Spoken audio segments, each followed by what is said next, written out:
दर्शकवृन्द, तपाईहरुलाई हामीले यो त्रिशुली नदी आसपास रहेका ड्रोनको फुटेज देखाइरहेका छौं र हामीले दिवस बस्नेतको फेसबुक वालबाट यो फुटेज प्राप्त गरेका हौं र तपाईहरुलाई देखाइरहेका छौं त्रिशुली ढुङ्गे आसपासका यो ड्रोन फुटेज।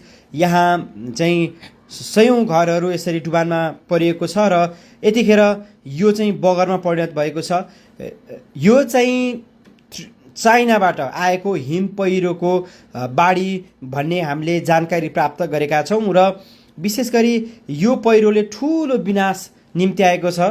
देशको धेरै ठाउँहरू ध्वस्त बनाएको छ। अधिकांश रसुवाको टिमुरेदेखि चाहिँ अत्यन्तै धेरै क्षति भएको भन्ने हामीले जानकारी प्राप्त गरेका छौं र टिमुरेमा चाहिँ अलि धेरै जनधनको पनि क्षति भएको भन्ने हामीले जानकारी प्राप्त गरेका छौं र यति बेला तपाईहरुलाई हामीले त्रिशुली आसपासका ड्रोन फुटेज देखाइरहेका छौं। यो बाढी कसरी आएको थियो, बाढी चाहिँ बजार क्षेत्रमा कसरी वेगसहित पसेको थियो भन्ने हामीले तपाईहरुलाई दृश्यमा देखाइरहेका छौं र यहाँ बनेका हाइड्रो पावरहरू पनि नरहेको पनि हामीले तपाईहरुलाई देखाइरहेका छौं र अहिले चाहिँ यो विशेष गरी चाइनाबाट आएका जुन यो बाढीले अत्यन्तै ठूलो क्षति पुर्याएको छ।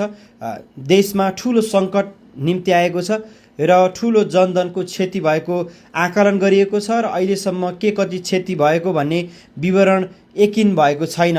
ठाउँ ठाउँमा अझै पनि चाहिँ आउने क्रम जारी रहेको भन्ने पनि हामीले जानकारी प्राप्त गरेका छौं र अझै पनि केही त्यहाँ माथि चाइनामा रहेका केही ड्यामहरू फुट्न बाँकी रहेको र ती चिजहरू पनि आउन बाँकी रहेको भन्ने पनि हामीले सुन्नमा आएका छौं। तैपनि तपाईहरु यो खोलाको तटीय क्षेत्रमा बस्दै हुनुहुन्छ भने तपाईहरु एकदमै सुरक्षित भएर बस्नुहोला।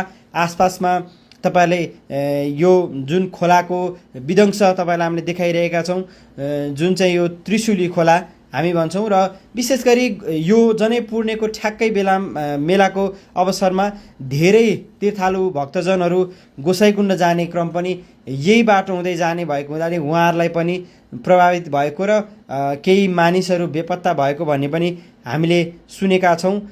पक्कै पनि भगवानको कृपाले सबैजना सकुशल रहून् भन्ने हाम्रो कामना रहेको छ र यस्ता विध्वंसकारी जुन एक खालका भइरहेको छ देशमा, यो अहिले बाढी पहिरो आइरहेको छ, यो कारणले हामी धेरै पछि परिरहेका छौं।